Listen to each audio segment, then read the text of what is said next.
First we went to Aguada fort. ఇది క్యాండోలియంకి near by ఉంటుంది. ఇక్కడ ఫోర్ట్ దగ్గర నుంచి సీ వ్యూ ఉంటుంది, చాలా బాగుంటుంది. ఇది 17th సెంచరీలో బిల్డ్ చేశారంట. ఇది అప్పట్లో పోర్చుగీస్ మిలిటరీ చెక్ పాయింట్గా ఉండేది అండ్ షిప్స్కి ఫ్రెష్ వాటర్ కూడా సప్లై చేసేవాళ్ళంట. దీని వాల్ సైజు ఆల్మోస్ట్ 1.3 మీటర్స్ అంట.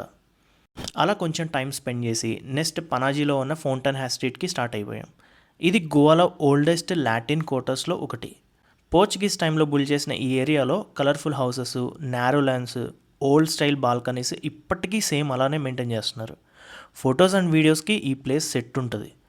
మేము ఫుల్ ఎండలో వెళ్ళాం, అందుకే ఎక్కువసేపు ఉండలేకపోయాం. అందుకే ఆ నియర్ బై ఉన్న హోటల్లో లంచ్ ఫినిష్ చేసుకుని we're back to the hotel. Then evening మాకు దగ్గరలో ఉన్న క్యాండోలియం అండ్ బాగా బీచ్ చూద్దామని స్టార్ట్ అయిపోయాం. అలా ఫుల్ క్రౌడెడ్ ఉన్నాయి బీచెస్ అన్నీ. అందుకే పెద్దగా స్ట్రెయిన్ అవ్వకుండా అలా కూర్చుని సన్సెట్ చూసుకుని అక్కడే లక్షద్వీప్కి కావాల్సిన షాపింగ్స్ అన్నీ మెల్లగా చేసుకున్నాం. ఈలోపే నైట్ కూడా అయిపోయింది. నేను ముందే చెప్పినట్టు మొత్తానికి ప్రొడక్టివ్గా అండ్ స్ట్రెయిన్ అవ్వకుండా మేజర్ వన్నీ కవర్ చేశాను నార్త్ గోవాలో. I will try to make it as very simple and short. Okay, signing off to Goa and let's begin with Lakshadweep from tomorrow. Until bye bye.